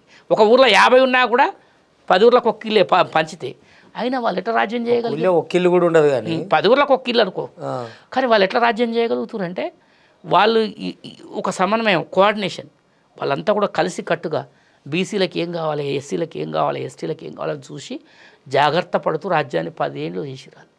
అయితే మనది ఏంటంటే గుంపు ఎక్కువ ఉంది కదా, గుంపు ఎక్కువ ఉన్న కాడ ఐక్యత ఉండదు, గుంపు తక్కువ ఉన్న కాడనే ఐక్యత ఉంటుంది. మన గుంపు 10 మందిలో పాము సాగుతున్నారు, తగ్గించుడు కాదు, ఈ గుంపుని ఐక్యం చేయడం ముఖ్యం. ఇప్పుడు ఈ గుంపు అన్నారు 10 మందిలో పాము సావదు లేదు, ఇప్పుడు 10 మందిలో తొక్కితే చచ్చిపోవాలి పాము. వాళ్ళే కర్రతో కొడతారు, మన కాలుతో తొక్కితే చచ్చిపోవాలి. పాము కాదు, ఏదైనా చచ్చిపోతుంది. ఏనుగును కూడా చంపేస్తాం అనమాట అట్లా. అయితే ఈ చైతన్యము ఈ రోజుకు వచ్చేసరికి ఏమైందంటే, గత ప్రభుత్వాలలో కానివ్వండి, గత 30 సంవత్సరాల చరిత్ర మీరు వెనుక్కుపోతే కుల సంఘాలు అనేటివి లేవు అసలు. విద్యార్థి సంఘాలు కూడా లేవు, కుల విద్యార్థి సంఘాలు. ఎన్ఎస్విఐ చేయాలి, ఎస్ఎఫ్ఐ చేయాలి, అగ్రకుల పార్టీలనే విద్యార్థి సంఘాలు, యువజన సంఘాలు ఉండేవి. ఇప్పుడు మీరు చూస్తే అన్ని కుల సంఘాలు, అన్ని బీసీ సంఘాలు, ఎస్సీ సంఘాలు, ఎస్టీ సంఘాలు. ఎందుకు పెడుతున్నారు అంటే అగ్రకులాల నాయకత్వంలో పనిచేయడం ఇష్టం లేదు ఒకటి. రెండోది, వాళ్ళకంటే ఎక్కువ ప్రాబ్లమ్స్ ఇక్కడ ఉన్నాయి, ఈ పరిష్కారం జరగట్లేదు. ఈ ప్రాబ్లం పరిష్కారం జరగాలంటే మనమే వాయిస్ ఇవ్వాలి. ఇప్పుడు సిపిఎంలో కూడా వృత్తి సంఘాలు ఉంటాయి. రజక వృత్తిదారుల సంఘం అని ఉంటుంది, పోతే గీత వృత్తిదారుల సంఘం అని ఉంటుంది, గొర్రెల మేకల పెంపకదారుల సంఘం అని ఉంటుంది. అయితే వాళ్ళు కూడా పెట్టొచ్చు కదా, గొర్రెలు మేకల పెంపకదారుల సంఘం ఎందుకు, గొల్లకూర్మ సంఘం అని పెట్టొచ్చు. గీత వృత్తిదారులు ఏంది, కళ్ళు గీత కార్మిక సంఘం అని, కళ్ళు గీత కార్మిక సంఘం, గీత గౌడ సంఘం అని పెట్టచ్చు కదా. పెట్టరాళ్ళు. ఎందుకు పెట్టరంటే అసలు కమ్యూనిస్ట్ పార్టీలు కమ్మల చేతులకి వెళ్ళి రెడ్లకి వేయడానికి కూడా ఇష్టపడరాలు. ఇప్పటి వరకు ఆ పార్టీలో అధ్యక్ష పదవిలో ఏ అగ్రకులం వస్తే తమ్మినేని లేకపోతే అది నేనే అడిగి వచ్చిన, ఎందుకు బీసీలకు ఎస్సీలకు ఆ దమ్ము లేదా ఏలేంత అని. ఇప్పుడు తమ్మినేని పోతే కూనంనేని, అక్కడ తమ్మినేని, ఇక్కడ కూనంనేని, రేపు కేశినేని, ఎల్లుండి రామినేని. ఈ నేని నాని నూనెలే వస్తాయి తప్ప ఇంకొకటి రాడు. పోతినేని ఇంకొక నేని వస్తుంది. అయితే వాళ్ళ నాయకత్వాన్ని కాదని బయటకు వచ్చి ఈరోజు కమ్యూనిస్ట్ పార్టీల నుంచి పోతే కాంగ్రెస్ పార్టీ నుంచి ఈరోజు ప్రతి కాంగ్రెస్ పార్టీలో బీజేపీ పార్టీలో ఎంత వండర్ తెలుసా మీకు? జాతీయ స్థాయిలో ఓబీసీ మోర్చా పెట్టారు. అసలు బీసీ అనే పదమే నిషేధం అక్కడ. జాతీయ స్థాయిలో ఓబీసీ పార్టీ పెట్టి మన తెలుగువాడైన డాక్టర్ లక్ష్మణ్ గారిని జాతీయ అధ్యక్షుడు చేసి ఉత్తరప్రదేశ్ నుంచి రాజ్యసభ ఇచ్చి పార్లమెంట్లో కూర్చోబెట్టారు. అది ఓబీసీయే కదా. కేసీఆర్ గారు ఎక్కువ పాపులేషన్ ఉన్న కులాలు ఎవరంటే ముదిరాజు, యాదవ్, గౌడు, పద్మశాలి. నేను ఒక ముదిరాజుకు ఒక యాదవ్కు రాజ్యసభ పంపుతాను పంపించాను. జనరల్గా రాజ్యసభ కావాలంటే ఎన్నో డబ్బులు కావాలి. అవును. కప్పు ఛాయ్ కూడా ఇప్పుడు మా బడుగుల లింగన చెప్తాడు, నేను ఒక్క కప్పు ఛాయ్ కూడా ఎక్కడ ఖర్చు పెట్టలేదు, కప్పు ఛాయ్ కూడా కొనలేదు, నేను రాజ్యసభకు పోయినా. బండే ప్రకాష్ అన్న రాజ్యసభకు పోయి. ఇదంతా బీసీ ఉద్యమాల ఫలితమే. ఈరోజు బీసీ ఉద్యమాలు చేస్తుంది. ఈ వాయిస్ పెరుగుతున్నప్పుడు ఏమవుతుందంటే, ఇప్పుడు ఒక పులిని వేటాడాలంటే, ఒక పెద్ద పులిని వేటాడాలంటే అది పెద్ద పులి సంపుద్దని తెలుసు, దాని మీద సవారీ చేసే సంపుద్దని తెలుసు. కానీ ఆ పులిని వేటాడాలన్నప్పుడు మేము అందరం కూడా వందల సంఖ్యలో వేల సంఖ్యలో బయటికి పోయి బాగా లొల్లి పెడతాం చెట్లల్లో. ఇట్లప్పుడు ఏం చేస్తుంది ఆ పులి? పారిపోవాలని చూస్తుంది కదా, మనకు చూసి భయపడి పారిపోతుంది కదా. అగ్రకుల నాయకులు కూడా పులి లాంటి వాళ్ళే. ఎందుకంటే వాళ్ళకు తెలుసు ఈ జనాన్ని ఎట్లా విడదీయాలి, ఎట్లా విచ్ఛిన్నం చేసి ఎట్లా వేటాడాలని. మేము విచ్ఛిన్నం అయినట్టే ఉంటాం, సిద్ధాంతం వచ్చే వరకు ఏకమై వేటాడుతాం. పులినే కాదు, ఏనుగును కూడా వేటాడుతాం. రాబోయే అంటే ఇప్పుడు ఈ మీరు విచ్ఛిన్నం కాకుండా సందర్భం వచ్చినప్పుడు ఏకమై ఒక తాటి మీదకి వచ్చి బీసీల రాజ్యం ఎప్పుడు తేబోతున్నాడు నరేందర్ అన్న? నెక్స్ట్ అదే పనిలో ఉన్నాం. లైఫ్ టైం పని పెట్టుకున్నాం, ఇంకా రెండో పని లేదు. జీవితాంతం పని ఎట్లున్నా సచ్చేదాకా అదే పని, ఇంక రెండో పనే లేదు. బీసీల కోసమే బతుకుతాం, బీసీల కోసమే సస్తాం.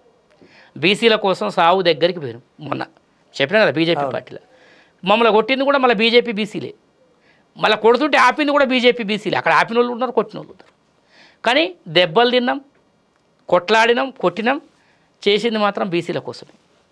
కాదన్నా నాకు నాకు చాలా అంటే మీలాంటి వాళ్ళను చాలామందిని చూస్తూ ఒక అనుభవం, అంటే ఒక అభిప్రాయం, అనుభవం ద్వారా వచ్చిన ఒక అభిప్రాయం. నేను దాన్ని పాటించమని నేను అంటలేను, కానీ బీసీల్లో ఉండి చదువుకొని ఉద్యోగాల వరకు వెళ్తున్న ఆయా కులాల బీసీ కులాల పిల్లలే ఒకరినొకరు ప్రేమించుకున్నప్పుడు కులాంతర వివాహాలు చేసి వాళ్ళ ప్రేమను ఎంకరేజ్ చేస్తే ఈ కులం అన్నది పోతుంది అండ్ ఒక సమిష్టి రాజ్యం అనేది వస్తుంది కదా. దాన్ని అది జరుగుతుంది. అది ఏంటంటే కులము మీరు చెప్పింది అది కుటుంబాలకు సంబంధించిన విషయం. కుటుంబ పెద్ద ఉంటాడు, వాళ్ళ ఇష్టాలు ఉంటాయి, దాంట్లోకి మనం జ్వరపడలేము. మార్పు జరిగింది, మీరు అన్నట్టు జరుగుతుంది కాదు, జరిగింది. మంచి పిల్లగాడైతే ఒప్పుకుంటున్నారు, బతుకుతో పోనీ పిల్లల ఇష్టాలకు నచ్చిన పేరెంట్స్ కూడా బతకని ఎట్లయితే అని వదిలేస్తున్నారు. ఇప్పుడు పేరెంట్స్ కూడా, ఇప్పుడు అర్బన్ పేరెంట్స్ ఎవరైతే ఉన్నారో, కొంచెం చదువుకున్న వాళ్ళు, కొంచెం నాలెడ్జ్ ఉన్న వాళ్ళు, బిడ్డ భవిష్యత్తు చూసుకుంటారు. వాళ్ళు ఆడపిల్లని ఇచ్చేటప్పుడు ఆలోచిస్తారు, సరే అమ్మాయి ప్రేమించింది కాబట్టి. ఈవెన్ రెడ్లు కూడా ప్రయోజకులైన బీసీలను ఎస్సీలను ప్రేమిస్తే కూడా పట్టించుకోవట్లేదు. వాళ్ళు బతకాలది జీవితాంతం ఆయన కాపలాదారుగా ఉండలేడుగా. ఒక తల్లిదండ్రి ఏం కోరుకుంటారంటే తన బిడ్డ జీవితము లైఫ్ టైం సాఫీగా సాగాలి, తన జీవితానికి ఒక రక్షణ ఉండాలనేటటువంటిది ఒకటి ఉంటుంది. కాబట్టి వాళ్ళు ఆ విధంగా పిల్లగాడు ఎలిజిబుల్ అయినప్పుడు చేస్తారు. ఈ మధ్యకాలంలో కొద్దిగా కొంతమంది పిల్లలు చదువులో వెనకబడి ఉపాధి లేక ఆడపిల్లల్ని ప్రేమించటమే ఒక పని పెట్టుకునేటటువంటి వాళ్ళని ఎవరు ఎంకరేజ్ చేయరు. పోకిరీలు అంటాం కదా, రోమియోస్ అంటాం కదా, రోడ్ సైడ్ రోమియోస్, దాన్ని ఎంకరేజ్ చేయం. చదువుకున్న పిల్లలు ఇప్పుడు నాకు తెలిసి మొన్న అమెరికాలో ఎంఎస్ చేయడానికి పోయారు. ఒక రెడ్డోళ్ళ అమ్మాయి, ఒక యాదవుల అబ్బాయి, వాళ్ళిద్దరు పెళ్లి చేసుకురు. వాళ్ళు నాకు తెలిసిన వాళ్ళే, వాళ్ళు ఇద్దరు కూడా మంచిగా ఒప్పుకున్నారు. తల్లి ఇద్దరు ఎంఎస్ చేసుకురు మన అమెరికాలో, మంచిగా బతురు. ఏముంటుంది, రెడ్డిస్ అయినా యాదవ్స్ అయినా కూడా వాళ్ళే పెద్ద పట్టించుకోరు. అదే అటువంటి వాళ్ళ నుంచే మార్పు జరుగుతుందని నేను అనుకుంటున్నాను. నేనైతే మార్పు కూడా అట్లే జరుగుతుంది. అదేంటంటే వివాహాలకు వచ్చేసరికి కుటుంబ వ్యవస్థ అదేమైందంటే తండ్రి తల్లి డెసిషన్ ఉంటుంది, ఆ పిల్లల డెసిషన్ ఉంటుంది. పిల్లగాడు మంచోడైతే అమ్మాయి కూడా మంచి ప్రయోజకురాలైతే వాళ్ళు ఏదో నెలకు 4-5 లక్షలు సంపాదించుకుంటే చేసుకుంటూనే ఉన్నారు. తల్లిదండ్రులను ఎవరు ఇది చేస్తారు, తల్లిదండ్రులు ఎవరు ఆపరు కదా. ఇప్పుడు ఫైనల్లీ తెలంగాణ బీసీ సంక్షేమ సంఘం నుంచి నరేందర్ అన్న రేపటి కార్యాచరణ ఏంది పటిష్టంగా? తెలంగాణ బీసీ సంక్షేమ సంఘము, హిందూ బీసీ మహాసభ, ఆల్ ఇండియా ఓబీసీ జేఏసీ, ఇంకా మిగతా ఒక 56 కుల సంఘాలు బీసీ సంఘాలు రేపు 1వ తారీఖు నుంచి బీసీ ప్రజలందరూ కూడా పాల్గొనాలి. సోషల్ మీడియాలో షేర్ చేయాలి, వాయిస్ ఇప్పాలి. ఎక్కడంటే అక్కడ వాయిస్. గత 17 ఎలక్షన్ల నుంచి కేంద్రంలో రాష్ట్రంలో 17-18 ఎలక్షన్లు జరిగినాయి 1952 నుంచి ఇప్పటిదాకా. చట్టసభల్లో బీసీలకు రిజర్వేషన్లు అడిగినాం, ఇవ్వలేదు.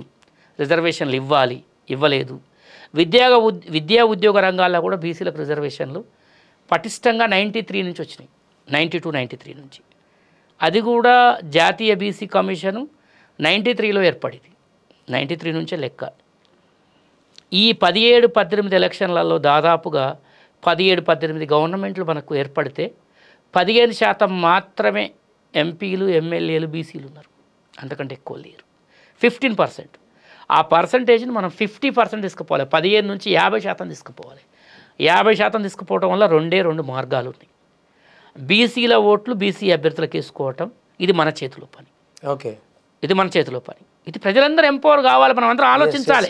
అరే మనోనికి మనం ఎందుకు ఓటేయాలి, ఆడ ఇండిపెండెంట్ చేసిన ఒక బీసీని మనం గెలిపించగలిగితే పాలకులలో మార్పు వస్తుంది. ఇప్పుడు 17 ఎంపీ సీట్లు, 17 ఈటిలలో కనుక 17 ఈట్లలో రిజర్వేషన్ పోతే మిగతా 12-11 ఉంటే ఇటు ఒక 3 అటు ఒక 2 5 పోతే 12 5 అంటే 12 సీట్లలో బీసీలు నిలబడితే బీసీల ఓట్లు బీసీలకు వేసుకుంటే గెలుస్తామా ఓడుతామా తర్వాత ముచ్చట.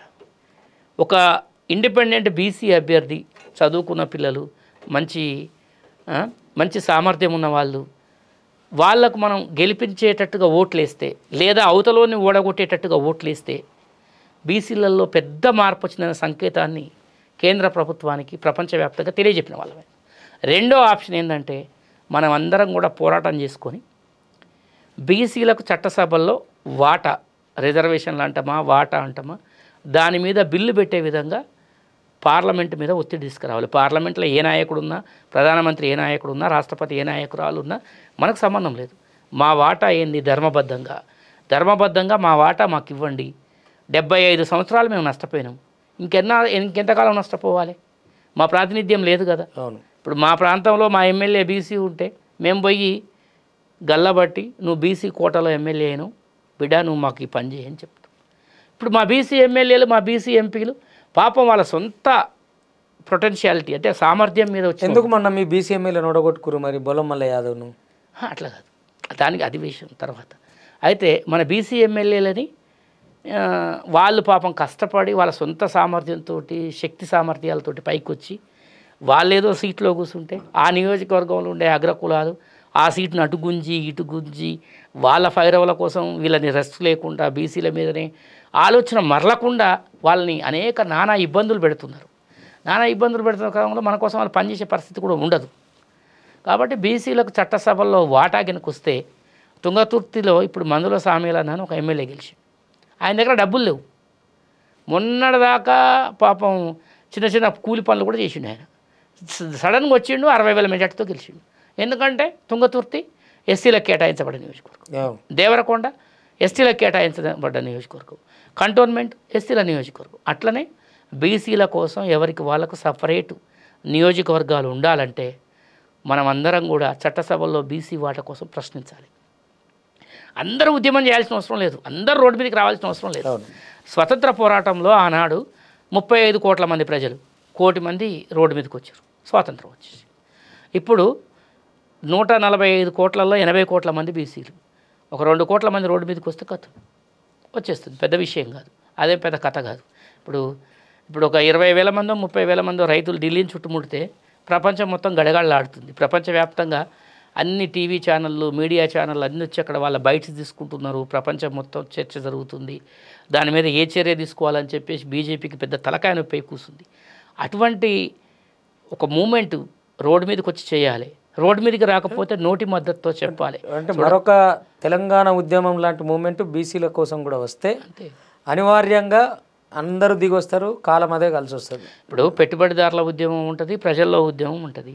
బీసీ ఉద్యమం ప్రజా ఉద్యమంగా మలగాలి. ఎందుకంటే 60-70%, 63% బీహార్ లెక్కల ప్రకారం 63% ఉన్న బీసీలు ఏ పార్టీ కోటిస్తే ఆ పార్టీ అధికారంలోకి వస్తుంది. ఇవాళ 45-48% ఎవరిని కోట్లు పడితే వాడే అధికారంలోకి వస్తుంది. నిన్నటి అసెంబ్లీలో నిరూపించారు కదా, 45, 45% ఎవరు కాంగ్రెస్ వాళ్ళు. అంటే మనకి ఎవ్వరు ఓట్లు అవసరం లేదు బీసీలకు, అసలే అవసరం లేదు. మన ఓట్లు మనం వేసుకుంటే చాలు, మన అభ్యర్థులు మనం పెట్టుకుంటే. సో నిజంగా అన్న అంటే మన ఓట్లు మనం వేసుకుంటే సరిపోతుంది. ఇంకెవరికో ఓటేసి నువ్వు పాటలు పడాల్సిన అవసరం లేదని మీరు ఎంత సమయోచితంగా నిస్వార్థంగా ఈ పోరాటాన్ని ఎత్తుకొని బయలుదేరిరో, అంతిమంగా మీరు లైఫ్ టైం అన్నారు. లైఫ్ టైం అనే లాంగ్ ప్రాసెస్ కాకుండా ఈ కోటా సాధించి అందులో మీరు కూడా ఒక నియోజకవర్గానికి ఎమ్మెల్యేగా నిలబడే స్థాయిలో మళ్ళీ ఒక ఇంటర్వ్యూ మన మధ్యలో జరగాలని నేను మనస్ఫూర్తిగా కాంక్షిస్తున్నా. అండ్ మీరు వచ్చిన తర్వాత కూడా చాలాసేపు మిమ్మల్ని పర్లేదు అయితే లైఫ్ టైం అని నేను ఎందుకు అంటున్నా అంటే, నేను ఒక్కరిని కాదు, లక్షల మంది లైఫ్ టైం పెట్టుకొని పనిచేయాలి దీనికి. ఓకే, ఒక రోజుతో కాదు ఇది, ఎందుకంటే అతి పెద్ద సమాజం కదా. కానీ ఒక అడుగుతో ఒక్కళ్ళతోటో ఒక ఇద్దరితోటో ఒక 10 మందితోటో కాదు. ఇప్పుడు రమేష్ అన్న అన్నాడు బీసీ నాయకులు ఎంతమంది సంఘాలు పెడతారు అంటే, ఊరికి ఒక బూత్కి ఒక సంఘం పెడతాం మేము. బూత్కి ఒక సంఘం, ఒక బూత్ పరిధిలో 150 ఓట్లు ఉంటాయి. 150 ఓట్లకు ఒక సంఘం పెడతాం, పెట్టాలి. ఆ 150 మందికి చెప్పాలంటే మనం నేను పోయి చెప్పలేదు, నువ్వు పోయి చెప్పలేవు కదా. అక్కడ ఉండే నాయకుడు ఇప్పటికైనా మనం బీసీలను కలిసి ఉండాలిరా, ఇక కలవకపోతే ఇక 15 ఎలక్షన్లు లాస్ అయినాం, ఇక మొత్తం జీవితాంతం బానిసలు. ఇక్కడ ముఖ్యంగా ఇంకొక విషయం చెప్పాలన్న, బీసీలకు ఉన్న బలహీనత చెప్తా నేను. ఓట్లు రాగానే అగ్రకులస్తులు కులాల పరిధిగా విభజిస్తారు. విభజించిన వెంటనే మా కులానికి ఇన్ని ఓట్లు ఉన్నాయని మన నాయకుడు అంటాడు. అరే మీకు ఏం గుడి కావాలరా అంటాడు ఆయన.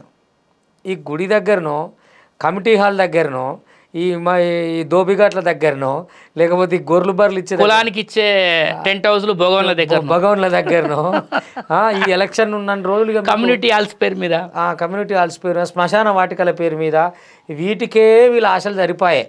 ఇక నాయకత్వం ఎప్పుడు అడుగుతాం, మన ఓట్ల బిచ్చంతో పాటు వస్తుండు అన్న విషయం ముఖ్యంగా మీరు తీసుకుపోవాలని నేను మనస్ఫూర్తిగా కోరుకుంటున్నాను. ఎందుకంటే ప్రజలైతే తెలియకొల్లోళ్ళు తెలుసా, ముఖ్యంగా బీసీలు అయితే తెలియకొల్లోళ్ళు తెలుసా.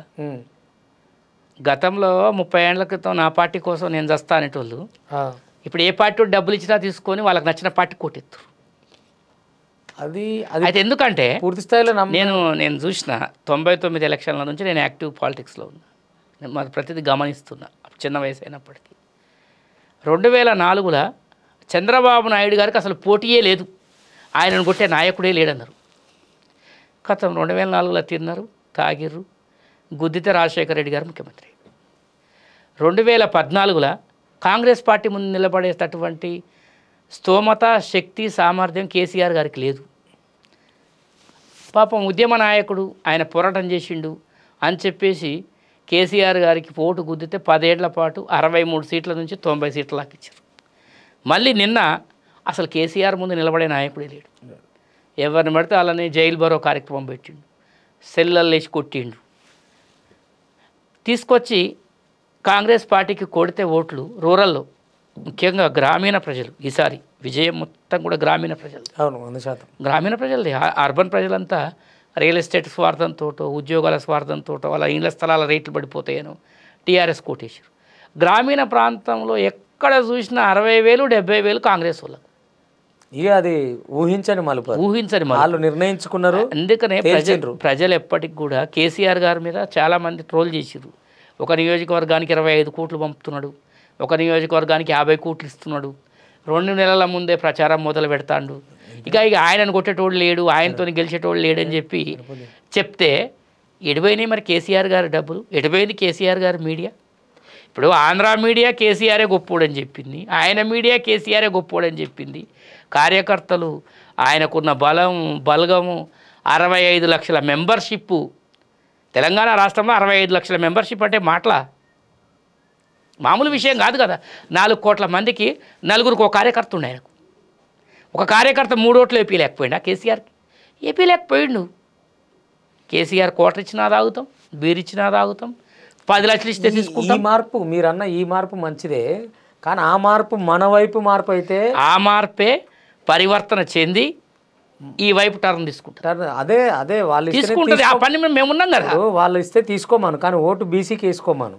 నెక్స్ట్ అదేగా పరివర్తన జరుగుతుందంటే, పరివర్తన అంటే అదే కదా. అదే ఇప్పుడు నీ నియోజకవర్గంలో ఎన్నాళ్ళు నువ్వు రెడ్డిని మోస్తావు, నీ నియోజకవర్గంలో ఎన్నాళ్ళు రెడ్డిని మోస్తావు, వెలమని మోస్తావు, చౌదరిని మోస్తావు, బాపనాయనని మోస్తావు. ఒకసారి నీ బీసీ బిడ్డలకు, నీ బిడ్డలకు అవకాశం, ఎప్పుడు రెడ్లకే అవకాశం. మోసి మాకు కాయలు కాస్తున్నాయి రా జరసేపు నువ్వు పోయి. అదే మేమేమంటున్నామంటే, రెడ్లని ఇన్నాళ్ళు మోసిర్రు, నెక్స్ట్ నీ బిడ్డల్ని మోయండి.